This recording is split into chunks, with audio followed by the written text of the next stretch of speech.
नमस्कार good morning everyone आम YouTube channel को स्वागत करुछि।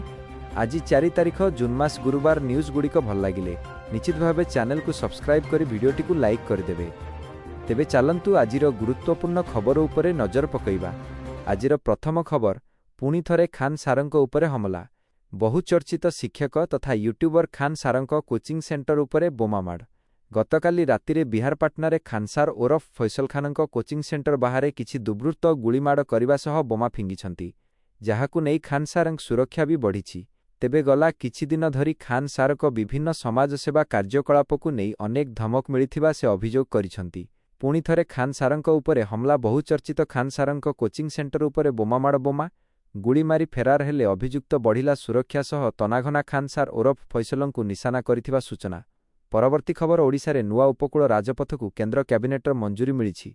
खोर्धा जिलार रामेश्वरु जगतसिंहपुर जिलार पारादीप पर्यंत 10 किलोमीटर रास्ता पाई मंजूरी देइछि केंद्र कैबिनेट। मोट व्यय अटकल रही 8,300 कोटी टंकल। एही नुआ कोस्टाल हाईवे खोर्धा पुरी केन्द्रापड़ा और जगतसिंहपुर जिला देइजिबो। प्रकल्पर प्रथम पैकेज रे रामेश्वरु पुरी जिलार कोणार्क पर्यंत 4 लेन विशिष्ट रास्ता निर्माण हेबो। द्वितीय पैकेज रे कोणार्करू पारादीप पर्यंत 2 लेन सह पेव्ड शोल्डर रास्ता निर्माण कराजिबो। एही हाईवे रे घंटा प्रति 100 किलोमीटर बेगरे जानवाहन चलाचल करिपारिबो। रामेश्वररू पारादीप जाए यात्रा समय रे 2.5 घंटा ह्रास पाइबो। एही हाईवे एनएच बिना 16 और एनएच बिना 316 पाई हेबो विकल्प रास्ता। अर्थात एही रास्ता भुवनेश्वर और कटकर बाहर ही जीवो। परवर्ती खबर भत्ता को नहीं सामाजिक सुरक्षा और भिन्नक्षम सशक्तिकरण मंत्री नित्यानंद गंडक बड़ सूचना। कहिसंती 7 दिन भितरे समस्यार समाधान हेबो। स्पार्स पोर्टाल रे टेक्निकल समस्या थिबारु काम चलीछि।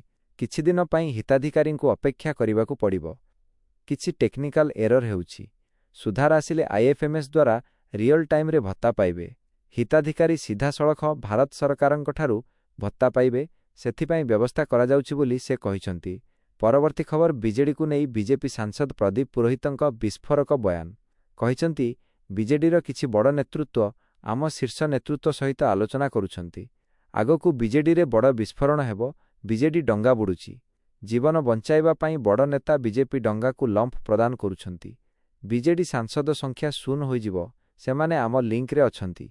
बीजेडी एबे नेतृत्व विहीन। बीजेपी सरकार लंबा समय धरी चालिबो बोली कहिसंती प्रदीप।